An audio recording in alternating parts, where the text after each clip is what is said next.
Students, आज की class में हम लोग प्रश्नावली 3.6 के सवालों को सॉल्व करने वाले हैं।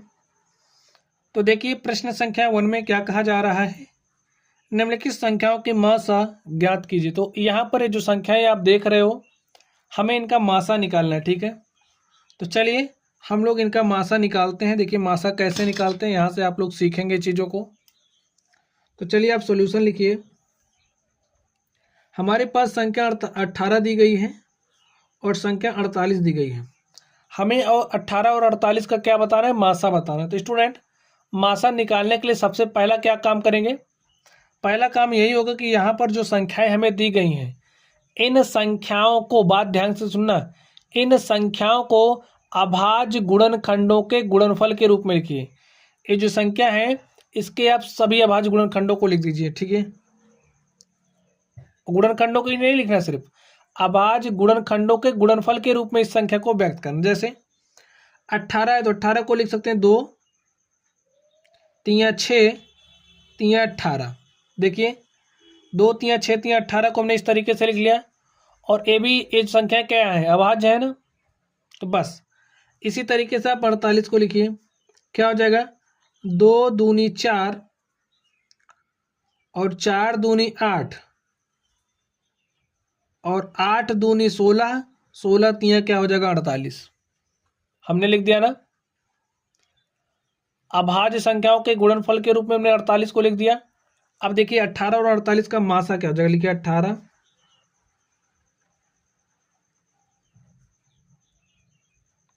और 48 का मासा। देखिए यहाँ पर 2 है, यहाँ पर भी 2 है।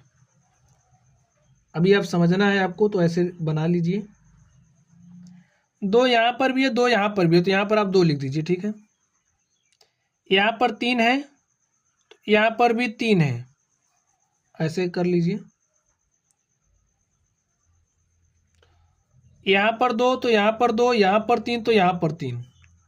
और क्या कुछ ऐसा दिख रहा है जो यहाँ और यहाँ दोनों हो। अब देखिए यहाँ पर 3 है तो यहाँ पर अब कहीं भी 3 नहीं है, ठीक है। तो आप क्या लिखोगे, 2 गुणे 3 बराबर 6। यही हमारा क्या हो गया, 18 और 48 का मासा हो गया। चलिए अगले नंबर पर चलते हैं और देखते हैं इसका सॉल्यूशन क्या होगा। चीज़ें स्टूडेंट धीरे धीरे आप लोगों के समझ में आएंगी, परेशान नहीं होना है। जैसे 30 है, 42 है, हमें 30 और 42 का क्या निकालना है, मासा।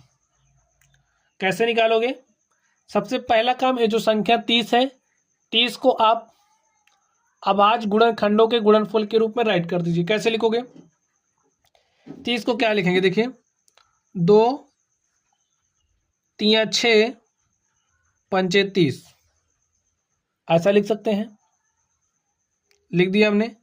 और ये सारी संख्याएं क्या है, अभाज्य संख्याएं हैं। तो 30 को हमने अभाज्य संख्याओं के गुणनखंडों के गुणनफल के रूप में लिख दिया है। इसी तरीके से आपको 42 लिखना है। अगर आपके समझ में नहीं आ रहा हम कैसे लिखें इस तरीके से, तो आप 42 को ब्रेक करिए। क्या लिख सकते हो आप, आपको पता है ना 7 6 क्या होता है 42। तो यहाँ से 7 आपके पास है क्या, अभाज्य संख्या, लेकिन 6 तो हमारी अभाज्य नहीं है। तो 6 को भी आप ऐसे लिख सकते हैं। देखिए 6 को लिख सकते हैं 2 गुणे 3, हो गई अभाज्य संख्याओं के रूप में। तो बस 2 गुणे 3 गुणे 7 ऐसे लिख दीजिए। लिखिए 30 और 42 का मासा क्या हो जाएगा बताइए। अब उस संख्या को चुनना है आपको जो यहाँ और यहाँ दोनों हो, दोनों होना चाहिए, ठीक है। जैसे यहाँ पर 2 है तो यहाँ पर भी 2 है, तो यहाँ पर 2 लिखिए, गुणा लगाइए। यहाँ पर 3 है तो यहाँ पर भी 3 है, गुणा लगाइए। देखिए यहाँ पर 5 है और यहाँ कहीं 5 नहीं है। तो बस जो आया वही हमारा क्या हो गया, मासा हो गया। बात समझ रहे हो बच्चों। चलिए यहाँ पर देखते हैं, हमें 18 और 60 का क्या बताना है, मासा। तो सबसे पहला काम, 18 को आप अभाज्य संख्याओं के गुणनखंडों के गुणनफल के रूप में व्यक्त कर दीजिए। तो 18 को क्या लिख सकते हैं, 2 गुणे 9, और 9 को क्या लिख सकते हो, 3 गुणे 3। तो 2 3 6 3 18 हो गई अभाज्य संख्याओं के गुणनफल के रूप में। 60 को देखिए क्या लिख सकते हो, 12 पंचे 60, ऐसा लिख सकते हो ना। और 12 को क्या लिख सकते हो, 4 गुणे 3, 4 को क्या लिख सकते हो, 2 गुणे 2, तो 2 गुणे 2 यानी कि 4 तिया 12 पंचे 60, देखिए हो गया। ऐसे ही लिखना आपको। चलिए इसका मासा लिखते हैं, लिखिए 18 और 60 का मासा। जब आप मासा लिखो तो ध्यान देना है, किस बात का ध्यान देना है, वो संख्या लिखनी है जो यहाँ और यहाँ दोनों हो। जैसे 2 यहाँ पर है, 2 यहाँ पर भी है, तो लिख दीजिए। एक बार है ना, यहाँ कितनी बार उससे मतलब नहीं है, ठीक है। यहाँ अगर 2 है तो यहाँ 2 होना चाहिए, तभी आप लिखोगे। यहाँ 3 है तो यहाँ पर भी 3 है, देखिए 3 लिख दिया। यहाँ पर एक 3 और है, लेकिन यहाँ पर और कोई 3 है ही नहीं, तो बस यही हो गया, 2 3 6, यही हमारा आंसर हो गया। अभी हम आपको एक ऐसी डेफिनेशन बताएंगे जिससे आप लोग देखते ही कर ले जाओगे कि भाई मासा क्या होगा, ठीक है। चलिए 27 को आप अभाज्य गुणनखंडों के गुणनफल के रूप में लिखिए। क्या लिखोगे, अब यहाँ पर आप लिखिए 27 को, बताइए आप कैसे लिखेंगे। 63 को हम कैसे लिखेंगे। अब 27 नहीं समझ पा रहे हो तो 27 को क्या लिख सकते हो, 3 9 27 होता है, तो 3 गुणे 9 लिखोगे। और 9 को क्या लिख सकते हो, 3 गुणे 3, 3 त्रिक 9 त्रिक 27 हो गया। यहाँ पर देखिए 63 को आप कैसे लिखोगे, नहीं समझ पा रहे हो तो 63 को हम क्या लिख सकते हैं, बताइए। 21 तिहाई 63 होता है या 7 नवाई 63 होता है, तो 9 को क्या लिख सकते हो, 3 गुणे 3, और 7 को आप ऐसे लिख दीजिए। अब आप ध्यान से देखिए, यहाँ पर 3 गुणे 3 गुणे 3 है ना, 3 की पावर कितनी बार है, 3 बार। यहाँ पर 3 की पावर कितनी बार है, 2 बार, गुणे में 7, ऐसा तो लिख ही सकते हैं। अब लिखिए 27 और 63 का मासा। अब स्टूडेंट देखिए, ऐसे आप देख सकते थे 3 यहाँ पर है, 3 यहाँ पर है, 3 यहाँ पर है, 3 यहाँ पर, तो मासा क्या हो जाएगा, 3 गुणे 3 यानी कि 3 की पावर 2 अर्थात 9। ऐसा तो कर ही सकते हैं। हम आपको एक डेफिनेशन यहाँ पर सिखाना चाह रहे हैं। देखिए अगर हमें 2 संख्याएं दी गई या उससे ज़्यादा संख्याएं दी गई, हमें मासा लिखना है, तो हम क्या करेंगे, जो भी हमारे पास अभाज्य संख्याएं हैं, जैसे हमारे पास संख्या थी, इस संख्या को हमने अभाज्य संख्याओं के गुणनफल के रूप में व्यक्त किया। तो यहाँ पर देखिए हम लोग जो भी हमारे पास अभाज्य संख्या होगी और उस अभाज्य संख्या को चुनेंगे जो दोनों में हो, ठीक है। जो सबसे छोटी घात होगी, सबसे छोटी घात का गुणनफल ही हमारा क्या हो जाएगा, मासा। जैसे यहाँ पर हमारे पास संख्या क्या है, 3 है, यहाँ पर भी 3 है, 3 की पावर 3 है, 3 की पावर 2 है, 3 यहाँ पर भी है, यहाँ पर भी है। तो अब जो हमारी उभयनिष्ठ है अभाज्य संख्या क्या है, 3 है, 3 की सबसे छोटी घात 2 है, तो 3 की पावर 2 हमारा क्या हो जाएगा, मासा हो जाएगा, ठीक है। चलिए यहाँ पर आप ऐसे भी कर सकते हो, ठीक है, कोई दिक्कत नहीं है। चलिए 36 और 84 को आप लिखिए। 36 को क्या लिख सकते हैं, 12 गुणे में 3, और 12 को 2, 4 गुणे 3, 4 को 2 गुणे 2, ठीक है। तो 2 2 गुणे 2 4 हो गया, 4 तिया 12 हो गया, 12 तिया 36 हो गया। 84 को कैसे लिखोगे, 12 सते 84, ठीक है। और 12 को क्या लिखोगे, 4 गुणे 3, 4 को क्या लिखोगे, 2 गुणे 2, तो 2 गुणे 2 यानी कि 4 तिया 12 सते 84। अब देखिए इसे क्या लिख सकते हो, 2 की पावर 2, 3 की पावर 2, यहाँ पर देखिए 2 की पावर 2, 3 की पावर 1 इंटू में 7, ऐसा है। तो 36 और 84 का मासा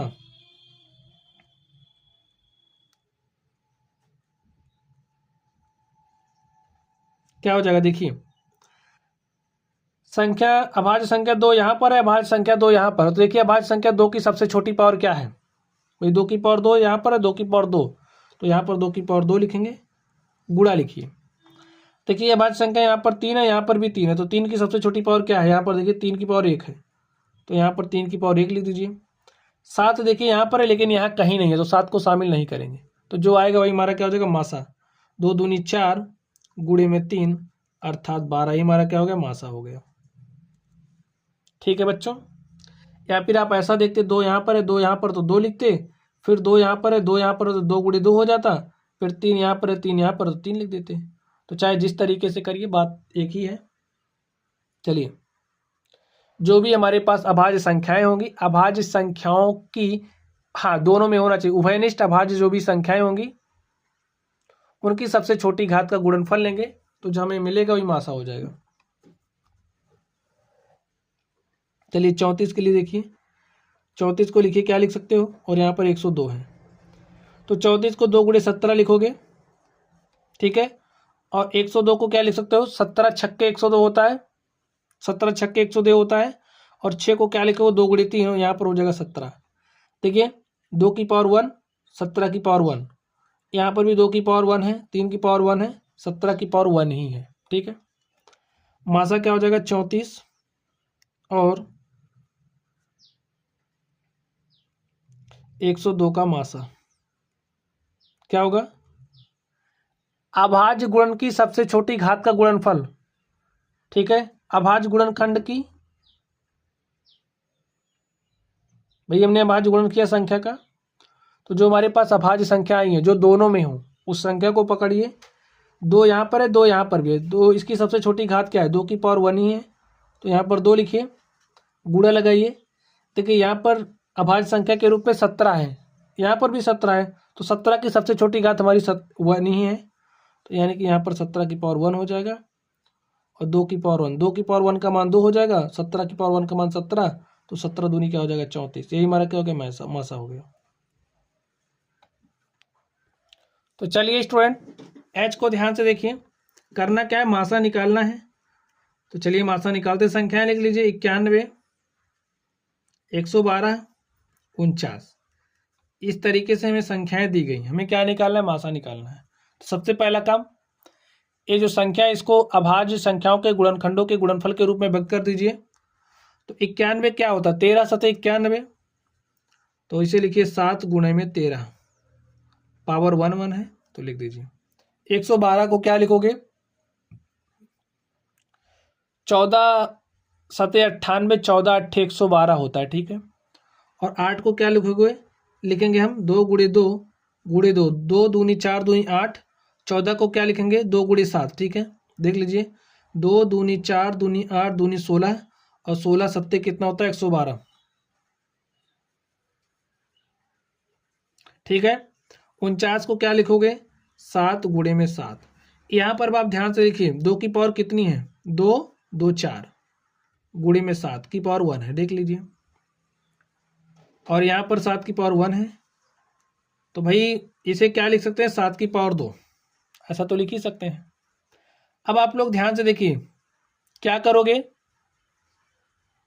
हम लोग प्रत्येक जो भी उभयनिष्ठ हमारी संख्याएं हैं, अभाज्य संख्याएं हैं, उनकी सबसे छोटी घात का गुणनफल लेना है। 91, 112, 49। अगर आप लोग ना समझ पा रहे हो, इस बात का ध्यान रखिए। देखिए 7 यहाँ पर है, 7 यहाँ पर है, 7 की पावर 1 यहाँ पर है, 7 की पावर 1 यहाँ पर है, 7 की पावर 1 यहाँ पर है, तो यहाँ पर क्या हो जाएगा, यहाँ पर का मासा लिख दीजिए,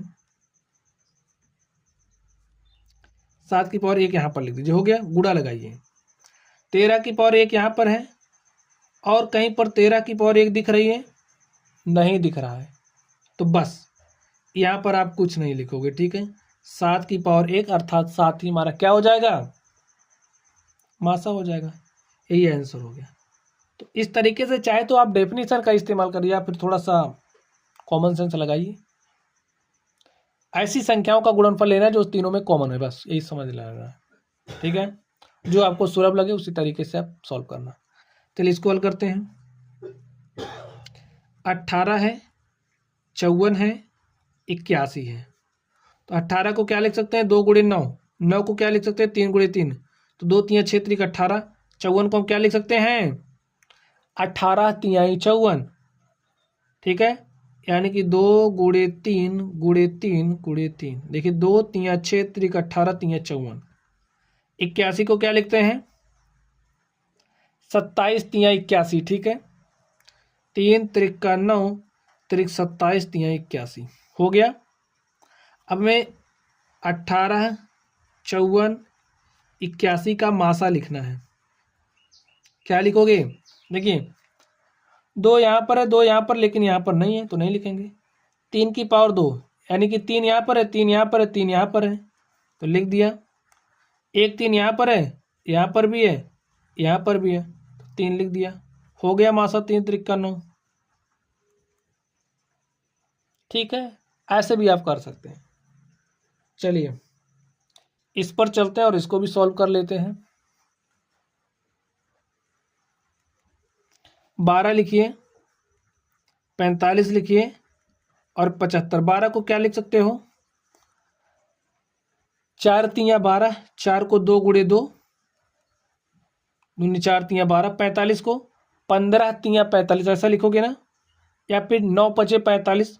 9 को क्या लिखोगे 3 × 3 और यहाँ पर 5, 3 3 9 5 45। 75 को क्या लिखोगे भाई 15 5 75 होता है तो 15 को लिखेंगे 3 × 5 और 5, 3 5 15 5 75।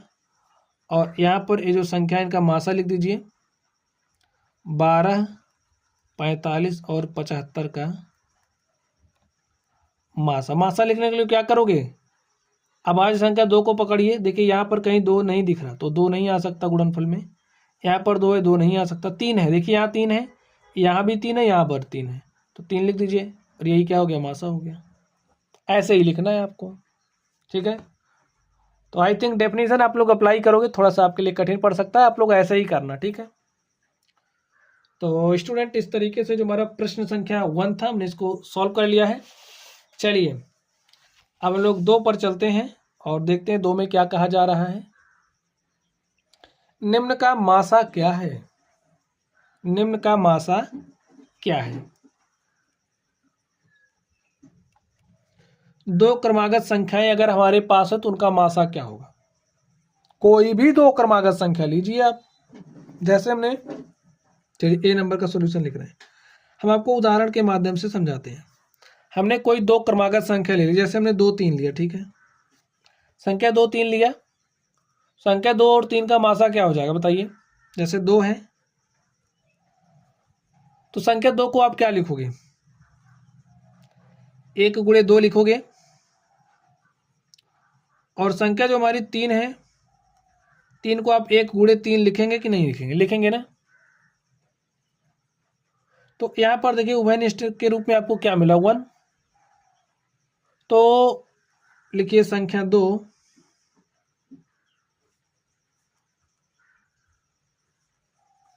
एवं 3 का मासा 1 है। जो दोनों में उभयनिष्ठ हो तो 1 उभयनिष्ठ है तो 1 हो जाएगा मासा। 2 यहाँ पर है 3 यहाँ पर है, 2 यहाँ पर है लेकिन यहाँ नहीं है, 3 यहाँ है लेकिन यहाँ नहीं है तो 1 ही उभयनिष्ठ दिख रहा है। जो दोनों में होता है वही मासा होता है, तो यहाँ पर मासा क्या हो जाएगा 1। अगर आप लोग भाई 2 क्रमागत संख्याएं लें, आपने 3 4 ले लिया, 4 5 ले लिया, 5 6 ले लिया, तब भी आपको मासा 1 ही मिलेगा, ठीक है। तो लिख दीजिए 2 क्रमागत संख्याएं, 2 क्रमागत संख्याओं का मासा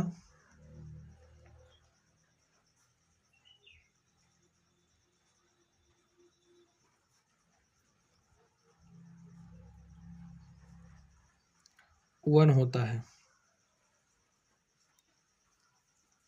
ठीक है। चलिए इसको देखते हैं। 2 क्रमागत सम संख्याएं हैं स्टूडेंट, एग्जाम्पल के माध्यम से समझते हैं।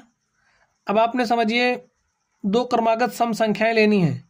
2 हमारी क्या है सम संख्या है, अगर 3 लेंगे 3 भी सम हो जाएगी तो सम क्या मिलेगी आपको 4 मिलेगी। तो क्या है 2 और 4 है, ठीक है। 2 को जब आप अभाज्य गुणनखंडों के रूप में व्यक्त करेंगे तो 2 हो जाएगा, 4 को व्यक्त करेंगे तो 2 × 2 हो जाएगा, यानी कि 2 की पावर 1 यहाँ पर, 2 की पावर 2 यहाँ पर। अब देखिए यहाँ पर भी 2 है, यहाँ पर भी 2 है, तो हमारे पास मासा क्या मिलेगा 2 मिलेगा। चलिए एक एग्जाम्पल और आपको लेके दिखाते हैं।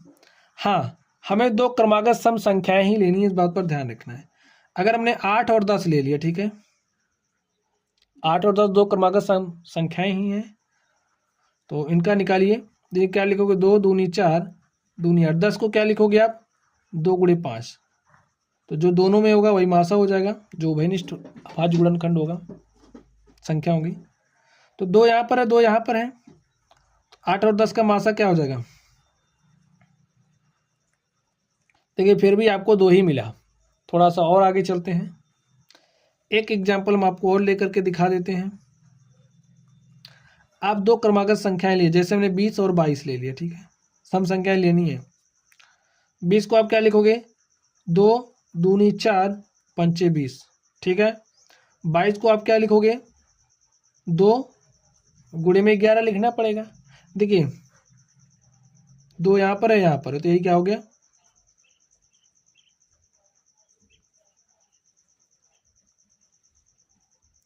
यहाँ से आपको क्या मिला, मासा 2। तो हम क्या कह सकते हैं, दो सम संख्याओं का मासा 2 होता है, ठीक है। अतः इन उदाहरणों से स्पष्ट है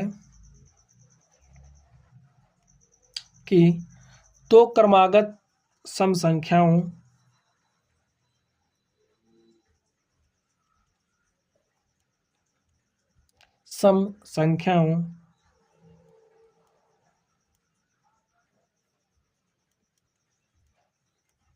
का मासा 2 होता है।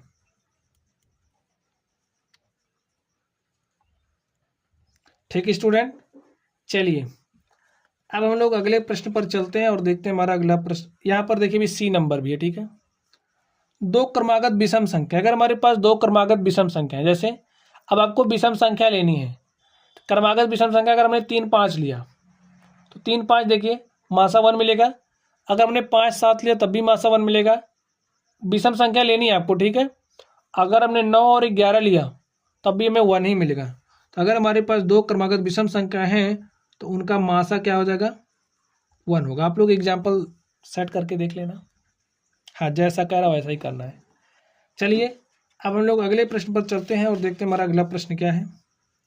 तो स्टूडेंट क्वेश्चन नंबर 3 को ध्यान से देखिए। अभाज्य गुणनखंडन द्वारा दो सह अभाज्य संख्याओं, हमारे पास दो सह अभाज्य संख्याएं हैं। स्टूडेंट सह अभाज्य संख्या आपको पता है किसे कहेंगे, अगर हमारे पास कोई भी दो संख्या हैं जिनका मासा 1 है तो ऐसी संख्या सह अभाज्य संख्या कहलाएंगे। जैसे अगर हम लिख दें 14 15, इनका मासा निकालिए तो आपको 1 मिलेगा, तो ये संख्याएं क्या कहलाएंगी, सहअभाज्य। जैसे अगर हम 2 3 लिख दें क्या कहलाएंगी, सहअभाज्य संख्या, क्योंकि मासा 1 है। अगर हम 5 6 लिख दें देखिए क्या हो जाएंगी, सहअभाज्य संख्या, ठीक है। तो ये आपको पता होना चाहिए। सहअभाज्य संख्याओं 4 और 15 का मासा इस प्रकार ज्ञात किया गया है, 4 = 2 गुणे 2 और 5 15 को 3 गुणे 5 लिख दिया गया है। चूंकि इन गुणनखंडों में कोई अभाज्य सार्व गुणनखंड नहीं है, देखिए कोई अभाज्य सार्व गुणनखंड नहीं मिला। यहाँ पर 2 है, यहाँ कहीं 2 नहीं है, यहाँ पर 2 है, यहाँ कहीं 2 नहीं है, या फिर यहाँ 3 है, यहाँ कहीं 3 नहीं, यहाँ 5 है, यहाँ कहीं 5 नहीं। तो क्या इसका मासा हम 0 कह देंगे, नहीं, क्योंकि अगर कुछ भी उभयनिष्ठ नहीं मिला तो 1 तो होगा ही। तो लिखिए चूंकि इन गुणनखंडों में कोई अभाज्य सार्व गुणनखंड नहीं है इसलिए 4 और 15 का मासा 0 है। क्या यह उत्तर सही है, तो जी नहीं, तो उत्तर सही नहीं है। क्या है उत्तर सही है, तो आंसर होगा नहीं। यदि नहीं तो सही मासा क्या है, तो सही मासा लिख दीजिए 1 होगा, ठीक है। अगर आपको कुछ भी उभयनिष्ठ नहीं दिखा, जैसे यहाँ पर 4 दिया है 2 गुणे 2 लिखा है, 15 है तो 3 गुणे 5 लिखा है, तो कुछ भी कॉमन नहीं दिख रहा ना, तो भैया 1 तो कॉमन होता ही है, तो मासा क्या हो जाएगा, 1। समझ गए बच्चों।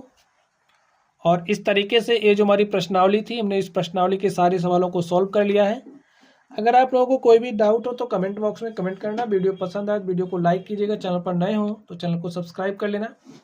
चलिए आप लोग पढ़ते रहिए। Thank you.